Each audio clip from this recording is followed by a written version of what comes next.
Blog Talk Radio. Hey ladies, stand up, it's the year of the woman. Stand up, it's the year of the woman. Don't take no stuff now, they stand up with me. Welcome to RIP. Welcome to RIP. Welcome to RIP. The Aqueenis and Gigi.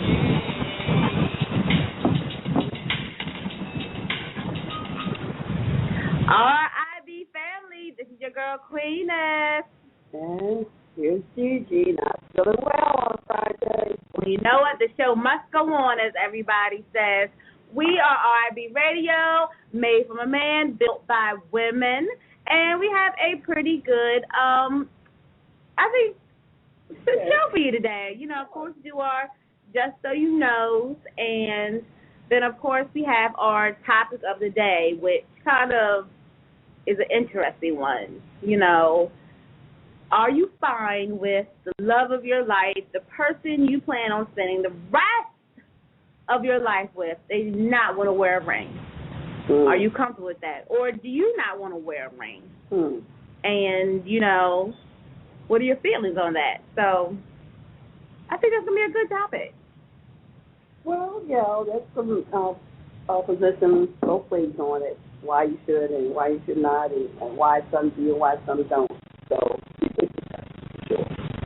Oh, yeah, we got our little Dree baby. How are you, Miss Dree? Hey, what's up, y'all? Hello, how you doing?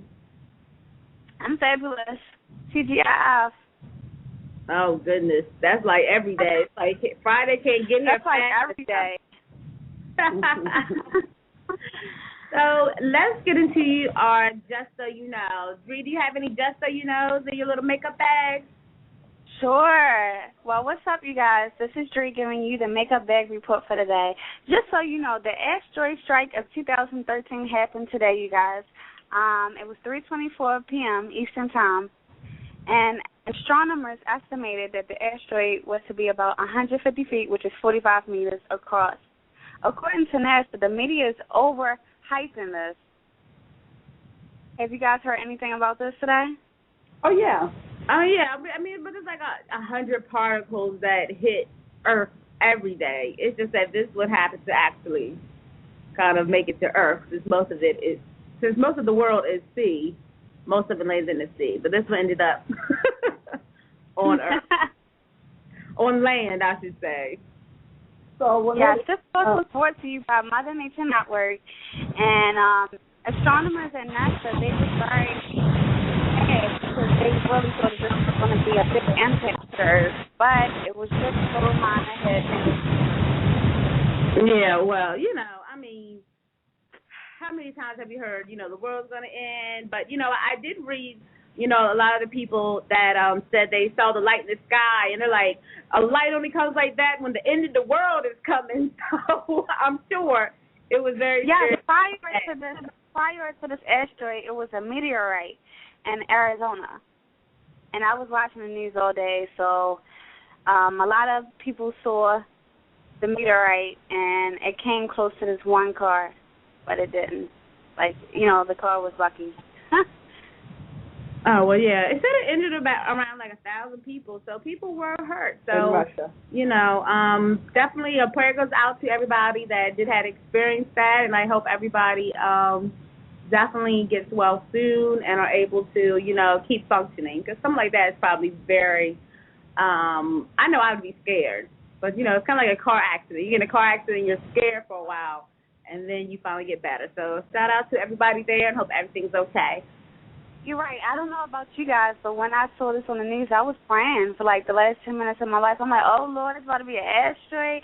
It's about to hit the Earth. Oh, my God. God, I'm just sorry for everything. All my sins okay. Because how they made it seem.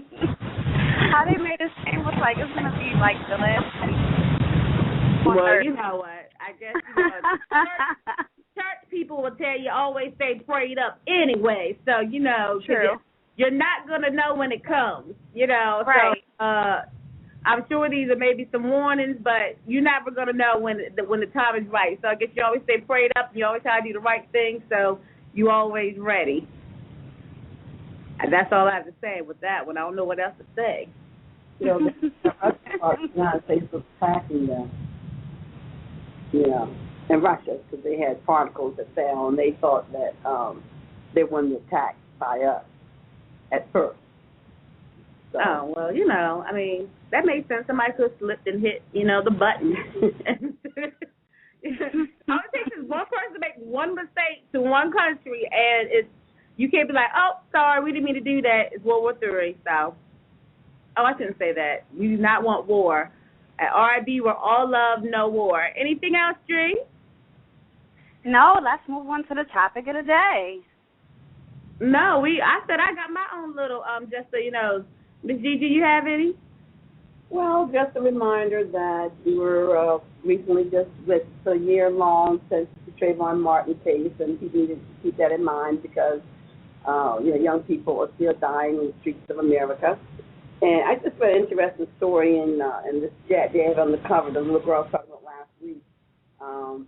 But anyway, you talk about a couple ladies over in Kenya had babies, and then they couldn't pay their bills, $60 and $100 bills, so they beat them up just because they couldn't pay their bills. I said, wait a minute, you've already been through all those hours of labor, which is not pleasant but necessary to produce life, and you can't pay, and they beat you up. So they had filed a lawsuit against, the hospital and the individuals involved in beating them up. I'm just like, come on, folks. I know. I thought they would at least kick them out a day early or something. And I'm like, that money is so, small that I wish, as an American, you could go to the hospital and have your child for $150. So they also reported in this chat that you won't see the word Negro in the 2020 population survey. The U.S. Census Bureau has decided to take it off, and because of the outcry on the last one, because it was still there as an option for you to check off what your race you were, and we were offended. We wanted to be called African American, so we considered the word Negro to be antiquated and out of style. Personally, I don't see the big deal, but I guess it hits people different ways. End of the day, you're still the same person. Change your name. Romeo, so a name by, say, name any other, Rose, any other name is still the same. So, but some people were very, very offended.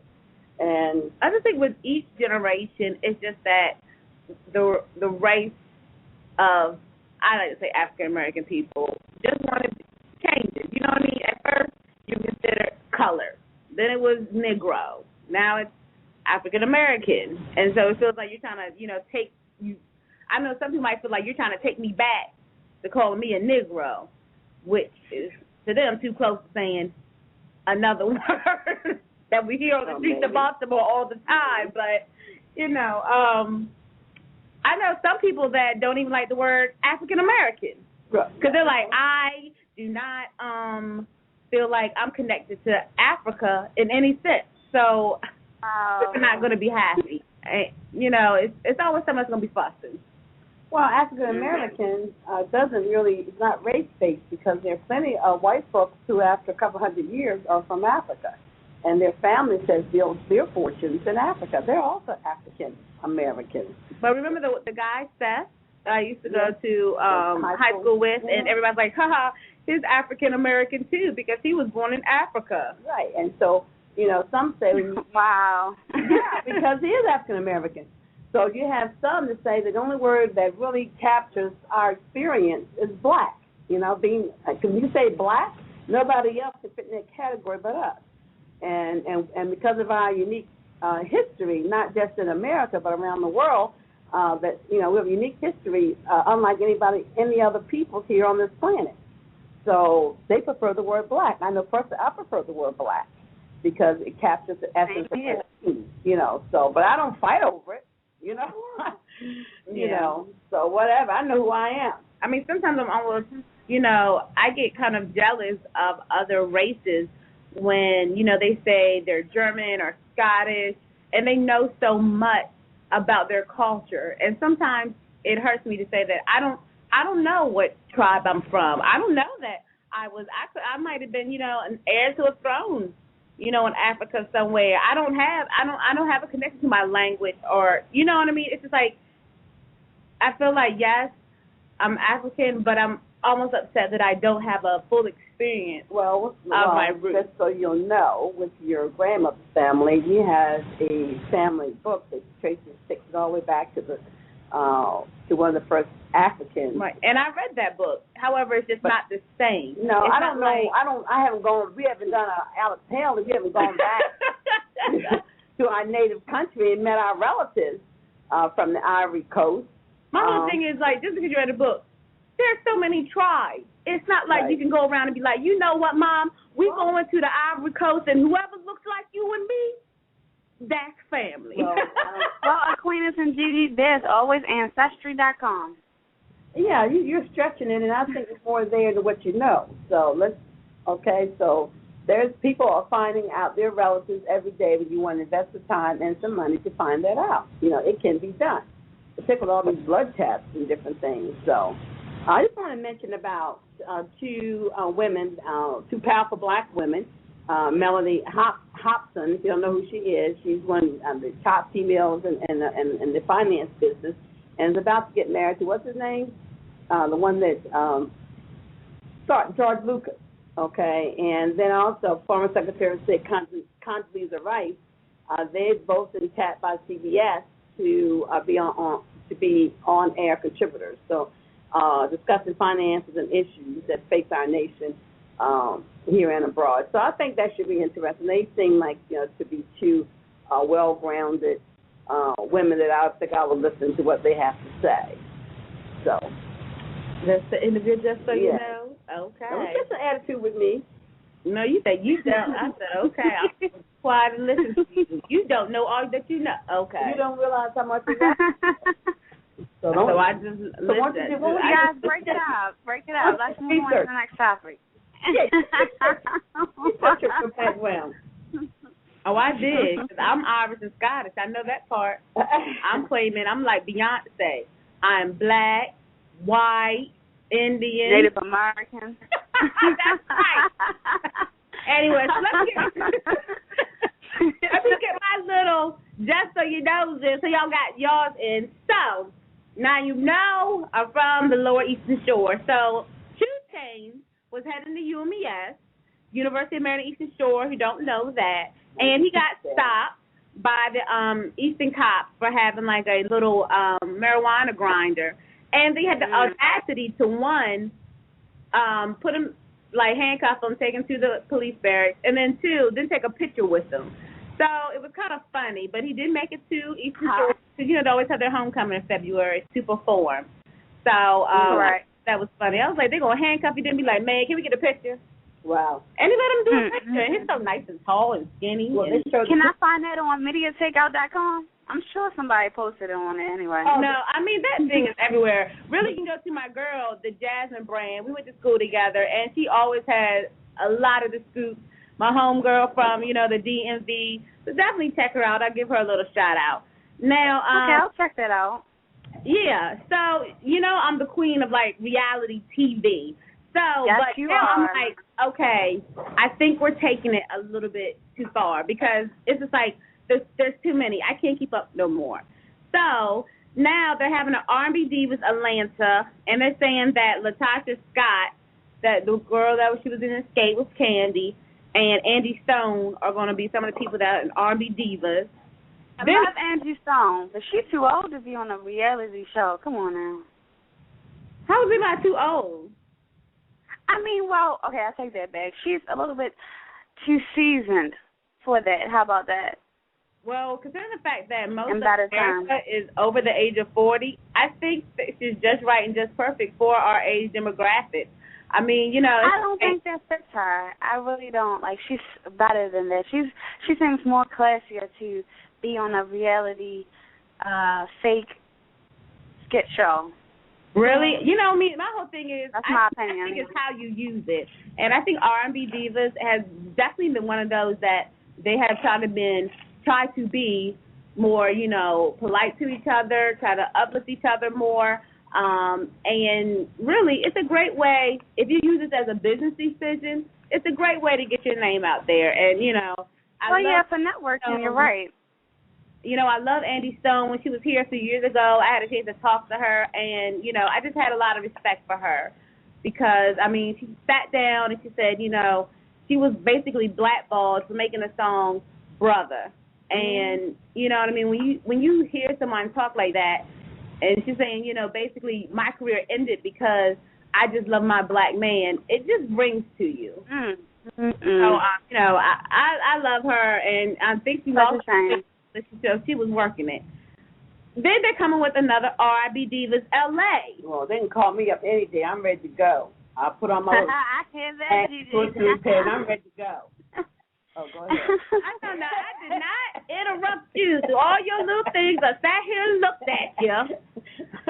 Now they're trying to have R&B Diva LA. So they have some people that I have not seen in forever. They're having Kelly Price, Shantae Moore, Little Mom, Michelle A. And I'm like, I have not heard the name Michelle A in so long. Dawn Robinson of En Vogue, and Claudette Ortiz of City High. Now, I have not heard City High name in so long. Wow. Remember that song? Yes, the City High remix here. Love that group. I was like, oh, my gosh. So that should definitely be interesting. I think it's a business decision. I think, one, you need the money. Plus, it gives you exposure to new audiences that you may not know about your work before. So if I were doing it, I would certainly use it as an opportunity to market myself into other business ventures because it's a rare opportunity. And hey, since people are watching these kinds of shows on the other end, TV, entertainment business, everybody's trying to make their money the way that they can make it. You know, when they say when you're in the public eye, no press is bad press. When someone's not talking about you, that's when you have a problem. So it doesn't matter if it's good, bad, or otherwise. It doesn't have to be true, false, or otherwise. Somebody is willing to talk about you. Right. So that's free publicity. It's just really starting to be too many for me now. Like, I can't watch them all. They even has another one like on TLC about the first ladies of doctors and medicine. I'm like, come on, y'all doing too much. That's a really small crowd. Who's really gonna watch that? Well, a few years ago, there were only 17,000 black doctors in the country, so it's not like you got a lot of people who really care. I mean, I'm just saying. Yeah, I was okay, this is going to be interesting. I was like, man, it's too many. And, I mean, I guess, I like the term sophisticated ratchet because I like some ratchet stuff on there as well. So, we'll see. But, when they come on, of course, I'm going to be watching it and giving my little 2 cents. So, that might be good. You just might think, you can't pass judgment because it might be better than what we expect. We don't know. It depends on the characters and how they decide to portray their lives. Right. And see how real it is.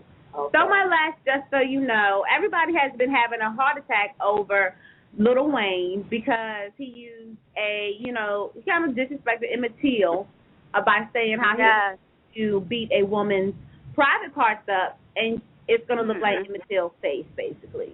So, I don't know why they're surprised. It's very disrespectful anyway about things. Derogatory.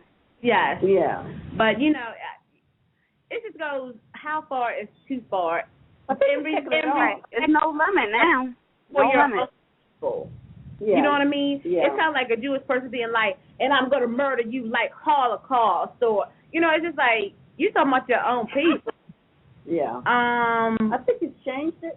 Epic said, oh, no, that wasn't the finished version. That was leaked. No, that wasn't leaked. You decided, we need to move this because too many people are fussing. You can't handle the backlash. Exactly. I said, yeah, okay. You should have been paying more attention. Did you think you weren't going to notice? Right. So I'm like, okay, so is that disrespectful? Yes. But how is that any less disrespectful than him saying, beautiful black woman, I bet that B looks better red, and just all his things of loving, light-skinned women, smoking weed, you know what I mean? It's just like, okay, but at Emmett Till, then popping ecstasy, the list goes on and on. Yeah, I mean, I don't know what to say about that, but they did take it down in respect to him, and I don't know. It's a toss up in the air for me, so I really don't know how to respond for it. Well, Lil Wayne, I believe that you went low when you made that lyric about Emmett Till. Anything. You just could have talked about Big Bird. She talked to like, so listen to this. Well, Lil Wayne, all right, so that was just our just so you know. Yes, I wish I could remember the website about a girl group here in Baltimore based, and she wrote a letter to Lil Wayne, really talk about his lyrics and how she wished that he would talk about other things, and they made a song about it. You know, letter to Wayne Carter. What's his last name? What's his real name? Ain't it Wayne Carter? Yes. Okay. Yes. So an open letter to him, some elementary school Okay. kids. All right. Fantastic. So, in our last 9 minutes, let's talk about 9? Yes, 9 minutes. That's why I gave you the look. In our last 9 minutes, let's talk she gave you a look. Rings. So he liked it. He put a ring on it, or maybe he didn't put a ring on it. And how do you feel about that? And how you feel like if he doesn't want to put the ring that you bought for him? Wow. Well, that's to be discussed. And as I was going through some of the literature, I mean, I know I'm a married woman, and my husband and I first got married. We did exchange rings. Later on, quite honestly, he pawned his ring, and I just said, I'll never, ever in life buy another ring. So that's where I stand with that. And I think if you're not going to wear a ring, then it's up to you as the man to let women, and in some cases men who approach you, let them know that you are in a relationship. So you have to wonder, what is the basis for a man to say, I'm not going to wear a ring? Is it legitimate, such as his job? Would it interfere with his job, or with his safety, or something like that would make, a legitimate sense? Or, is he not wearing it for reasons that are not good for the marriage? Such as I want to position myself as a single man to see how many women I can pick up, or women who might come to me, So it's all about the reason why you choose not to wear it. Some men just don't like jewelry, So, but you have to look at the reason, and if you believe that it's for legitimate causes, then let it go. But if he's talking a bunch of nonsense, and he wants to act like he's not married, then that's a whole nother level of discussion, because marriage is not going to work. And I think people do that. They look at your ring finger to see if you're married. Yes, I mean, because it's such an easy indicator. Oh, he's cute. He's married, and you keep on moving. Move on to the next. Right. Set on, so I won't waste my time up here trying to bat my eyes and smile real hard, and then an hour in the conversation, then you want to mention your wife. Bruh, really? You should have mentioned that at the beginning. In the first 10 minutes, so I can say, oh, I'll be right back. And then go find somebody. Right, and that's it. That's a wrap. I think, a lot of them that don't wear rings also enjoy to, be hit on because they know that you don't know that they're married. And yes. For their egos. You know what I mean? I was surprised when they said a lot of men were saying they're less likely to get hit on when they don't have a ring on. Mm-hmm. They're like, when I wear my ring, I get hit on by so many women because I guess it's like, oh, if a woman thinks you're good enough to marry. Plus, it's a challenge. Let me see what I can get. Let me get from him. I mean, some women just don't give a darn about if you're married or not. If you got 50 kids, they just don't care. They're just out there trying to see what they can get, And what they can conquer. Yeah, something like that. They keep a tally list too. And something like that. You know what? I know that I can get what I want from you and send you back home, and I don't got to worry about you like no that. No strings attached. Right. And plus, if he's a family man, maybe it also signifies to them that he is earning an income and he's responsible. And as you said, can he manage 2 households? Can he pay your bills and keep his home bills going? So, You went far with that one. Drew, what you think?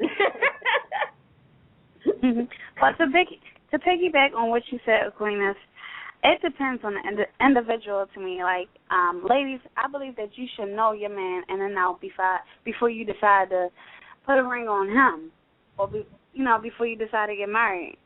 Because if you don't, then it's going to be a lot of games and running around the rat maze. Yeah, nobody wants that. So it is important to know who. And according to the knot.com, there is not a correct way to do it. Most married folks do wear their rings at all times, with or without their engagement ring.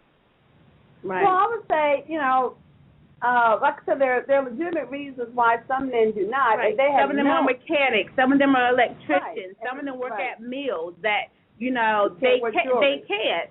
However, there are some alternatives. A lot of them wear their rings around a necklace. True. You know what I mean? A lot of them will, as soon as they get off, put it back on, or, you know what I mean? So there is some people that are kind of like, I'd like to call them hybrids, that, you know, they put it on and off, on and off. I remember, like, one of my friends, Jackie, he's been married for a few years, and he's like, I don't like jewelry, so I don't wear rings, but he was like, you know, I plan on getting a tattoo on my ring finger. Oh, yeah, he loves his wife. So. And, you know, he loves his wife. And, you know, and let me tell you something. As soon as I met him, 2 minutes in our conversation, he was talking about, and my wife. So, exactly. Don't even think. He's up front, yes. My wife. So, you know, even though he didn't have a ring. The symbolic symbol of a marriage. Because that's really all it is. It doesn't mean your marriage is going to definitely work out or not work out. It's a symbolic symbol. I just appreciate it because, I mean, this one time I was dating this man and ended up he was married. And I said, you never wore a ring. Oh, yeah, I just don't wear rings. Oh, I'm like, you know what? Exactly. I'm so just like, I want you to wear a ring. About that, where they have one if the man's that dog, if this man, if he has on a ring or not, if his intent is ill, it's going to still be there. He's going to still find somebody who does not care that he's married. If that's what your intent is, you can still follow through with those kinds of activities. Well, I think it's funny that now they have like rings that the encryption on the inside is that it can stamp like I'm married. So even if you take it off, you know, it still has a stamp on your hand that says I'm married. So you can't just take your ring off and try to hide it and then put it back on. Yeah, but I'm like, you know, and I mean, even some men, they have a mistress, they try to take it off to make the mistress feel better as if, you know, I'm not sleeping with a married man. It's just crazy.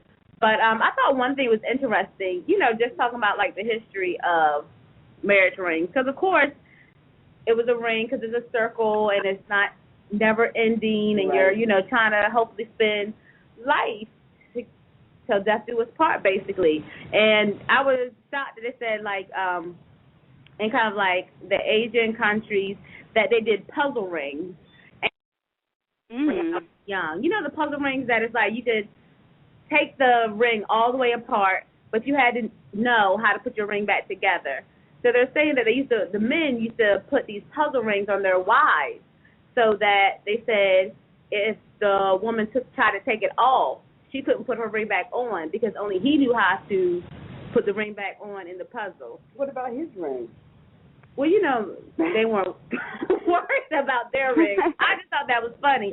And then I was like, well, you're dumb. Then she wouldn't just take off the ring. Like, you act like she still can't get any with her ring on? I was like, that's dumb. But, you know, and, you know, in America, they used to not give rings. They used to give engagement thimbles. Engagement what? Thimbles. Thimbles? Yes. Like sewing thimbles? Yes.